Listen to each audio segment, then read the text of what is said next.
Bienvenidos a este estudio bíblico sobre la carta a los romanos. El estudio se ha dividido en 3 partes y en esta primera parte vamos a estudiar 6 lecciones. Espero que el estudio les pueda servir para profundizar su conocimiento del texto bíblico y también para que puedan gozar aún más del Evangelio y de la salvación, gozar de la justificación de la que Pablo habla mucho en esta carta. Todos los libros de la Biblia son importantes, puesto que todos son la palabra de Dios y porque Él se revela en todas las escrituras de la Biblia.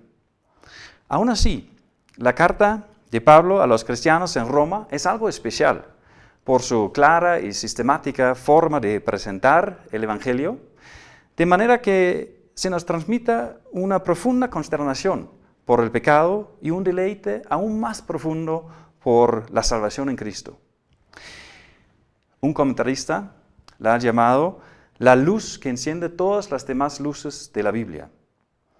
Y es así porque Pablo en esta carta, usando los relatos de la historia de Jesús y la revelación del Antiguo Testamento, explica sus significados dogmáticos, es decir, explica qué significa realmente para nosotros todo lo que fue profetizado y todo lo que hizo Jesús. Espero que este estudio pueda ser útil para que ustedes también vean más de la luz del Evangelio de Cristo y su significado para su vida. Lo más probable es que Pablo escribió la carta en su tercer viaje misionero mientras estaba en Corinto por el año 57 después de Cristo. Lo cual cronológicamente la hace una de las últimas cartas escritas de puño y letra de Pablo. En sus viajes y visitas a las congregaciones evidenció mucha confusión con respecto a la salvación. Observó muchas personas en las iglesias que estaban esclavizadas bajo la ley, sin entender ni vivir la libertad del Evangelio. En esta carta presenta a la congregación en Roma una coherente doctrina sobre la ley y el Evangelio. Roma era la ciudad más importante de aquel entonces, la capital del Imperio Romano. Pablo nunca había visitado la ciudad y por ende no había fundado una iglesia allá. No se sabe quién originalmente formó la congregación en Roma, pero en aquel entonces había muchos judíos que vivían dispersos por todo el Imperio Romano, así también en la capital Roma. Y probablemente algunos de esos judíos se encontraban en Jerusalén en el día del Pentecostés, cuando un gran número de judíos se convirtieron en cristianos. Regresando a sus residencias y sus negocios en Roma, habían formado una iglesia. Otra posibilidad, la que no excluye la primera, es que cristianos de otras partes del imperio habrían llegado con el Evangelio. Por la buena infraestructura y el negocio fluido en todo el Imperio Romano, la gente se movía libremente, lo cual significaba mucho viaje y migración. Así que los cristianos viajeros, comerciantes, esclavos, soldados, etc., podrían haber llegado a Roma con el Evangelio y formado una iglesia. No se sabe exactamente, pero son 2 diferentes posibilidades. Ahora vamos a estudiar el texto de la carta. Pablo empieza su carta presentándose a sí mismo usando un título que todos los cristianos llevamos: siervo de Jesucristo. La palabra siervo también se puede traducir como esclavo. Y Pablo está totalmente consciente de su situación frente a Jesús. No se consideraba como otra cosa, sino como un esclavo de Cristo. Cristo es quien lo ha redimido y comprado. Es su dueño quien le puede dar órdenes. Pero este título no es una carga para Pablo, sino su mejor motivo de alegría. Porque sabe que sin Cristo no tendría paz con Dios, ni tendría el perdón de sus pecados. Estaría viviendo aún en sus pecados rumbo a la perdición. Pero no solamente fue esclavo de Cristo, sino también fue llamado a ser apóstol. Como dice Pablo, siervo de Cristo, Jesús, llamado a ser apóstol. Este título no es común. Solamente unos pocos cristianos son llamados a ser apóstolos. En casi todas sus cartas, Pablo menciona que él era un apóstol. Y no lo hace por vanidad, ni por orgullo de llevar ese título. Al contrario, en todas partes tenía que defender su apostolado y de esa manera sostener su autoridad de enseñar la palabra de Dios, predicar el Evangelio y exhortar a las congregaciones. Ahora, en los versículos del 2 al 7, Pablo explica que el Evangelio que él está predicando no es su propia invención, sino que es el Evangelio de salvación que Dios mismo había prometido en el Antiguo Testamento. De esa forma, ya desde el inicio de su carta, presenta el contenido del Evangelio predicado, el cual es Jesús mismo.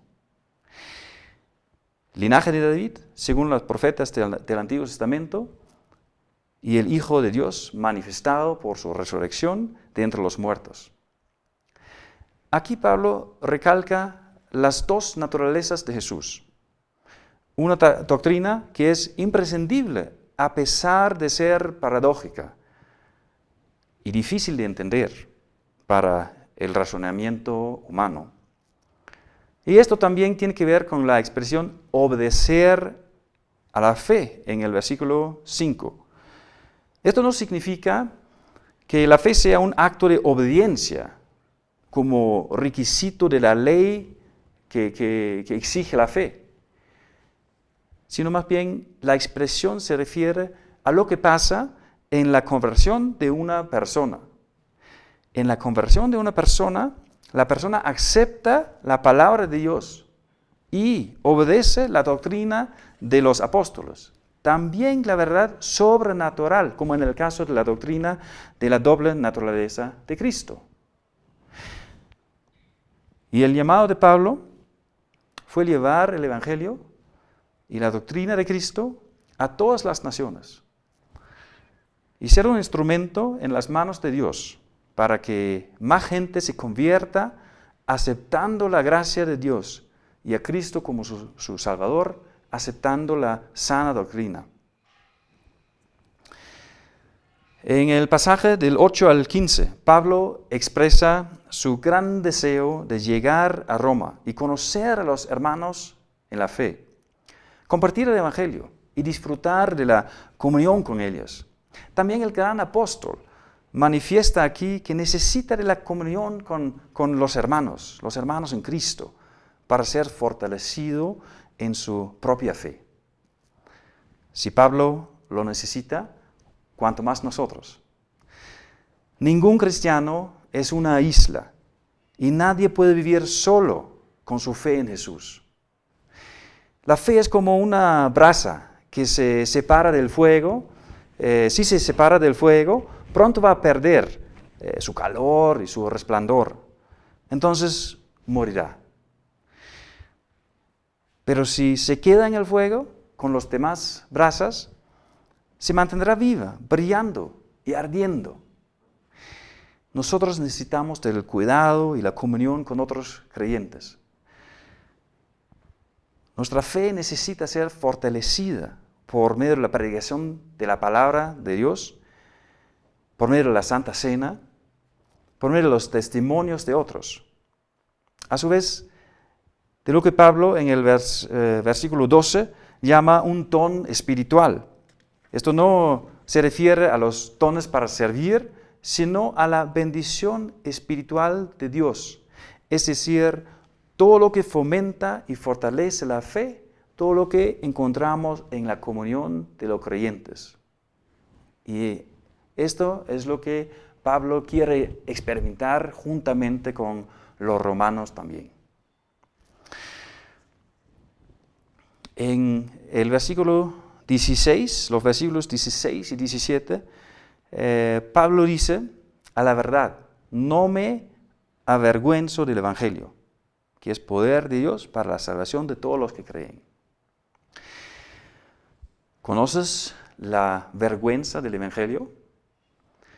¿Alguna vez has tenido la posibilidad de testificar de tu fe, confesar a Cristo entre tus compañeros, familiares o personas desconocidas y dejas de hacerlo por vergüenza? Creo que es una experiencia que la mayoría de nosotros reconoce. Estoy seguro de que Pablo también conoce la posibilidad de avergonzarse del Evangelio. Sabía que era tan fácil para nosotros olvidar qué significa realmente el Evangelio y dejar de predicarlo, dejar de testificar. Por eso Pablo dice que no se avergüenza, porque ha llegado a conocer el Evangelio no solamente de forma superficial, sino que lo conoce a fondo y ha experimentado y creído que el Evangelio no es simplemente una buena historia, sino que es el poder de Dios. El poder que tiene fuerzas para salvar a todos los que creen en Jesús. Pablo disfruta del profundo gozo de conocer a Cristo como su Salvador. Y el Evangelio es lo que le comunica esa nueva realidad en Cristo, siendo el poder más grande y dinámico del mundo, puesto que puede librar al pecador de la perdición y darle vida con Dios. El Evangelio no simplemente nos cuenta de la salvación de Dios, sino que nos la entrega en forma real, porque Dios actúa por medio de él. El gozo que llena a Pablo por todo lo que Cristo ha hecho y por todo lo que Cristo le ha dado, ese gozo realmente ha vencido la vergüenza. Y por eso dice, no me avergüenza del Evangelio. Para Martín Lutero, el versículo 17 de Romanos 1 fue lo que le impulsó a liderar la reforma y aguantar también la persecución de la Iglesia Católica e insistir hasta su muerte en enseñar y predicar el profundo significado del Evangelio de Dios. El versículo 17 dice, ¿no?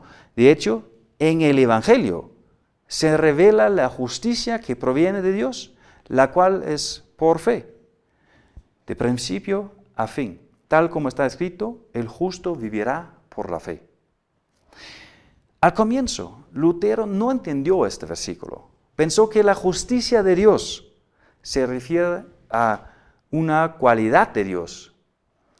Y si el Evangelio en sí muestra que Dios es justo, no hay consuelo ni ayuda en él, porque un Dios justo tiene que castigar al pecador y dejar libres a los inocentes, sabiendo que de ninguna manera era inocente.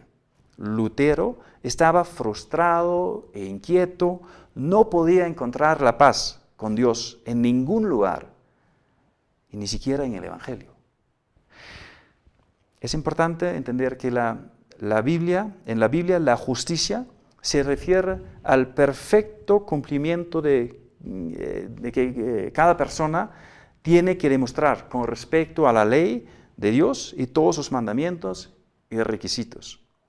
Y entendido así, Lutero reconocía que no tenía la justicia que demanda la ley. No tenía un cumplimiento perfecto de la ley de Dios. Lo que cambió todo para Lutero fue el descubrimiento de la verdad escondida en la segunda parte del versículo 17, que dice, el justo por la fe vivirá.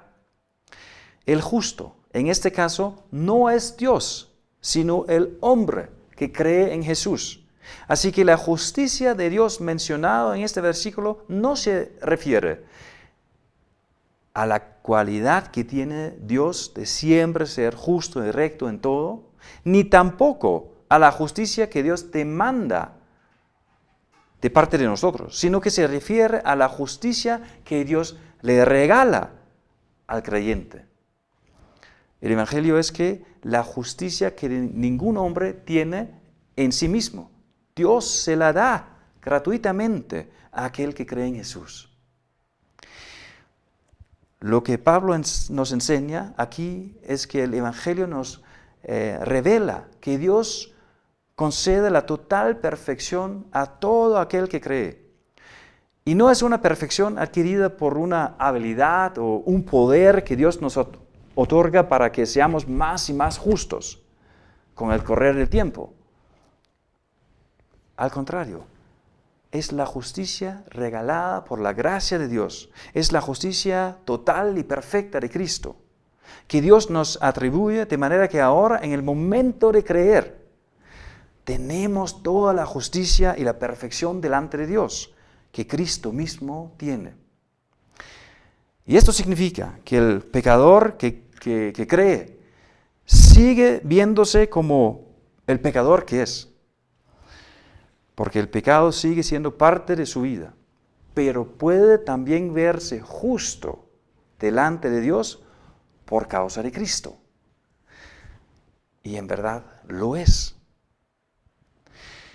Es una justicia que Dios nos da por la fe, y es una justicia en la que tenemos que creer, porque la justicia perfecta no se ve en nuestra vida.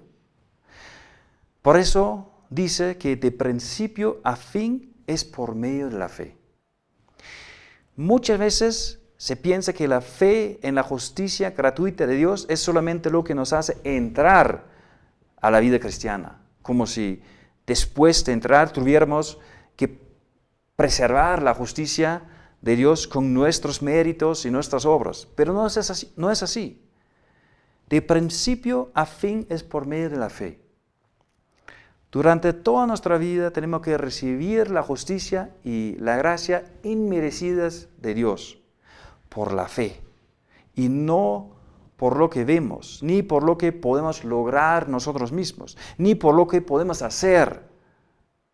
Esta es la razón por la que Pablo dice que vivimos por la fe. Es para toda la vida, y solamente la fe en Cristo, la confianza en que la obra de Cristo es suficiente para nuestra salvación. Solamente esta fe nos da vida con Dios. En la carta a los romanos, las palabras fe y creer siempre significan lo opuesto al mérito y el rendimiento humano. Y por eso, como la salvación es por fe, tenemos libertad. Ya no tenemos que ganarla por nuestras obras. No tenemos que ganar la salvación, merecer la salvación por nuestras obras, lo cual sería imposible, sino que somos libres porque ya tenemos la justicia, ya tenemos la salvación por la fe en Cristo. Gracias.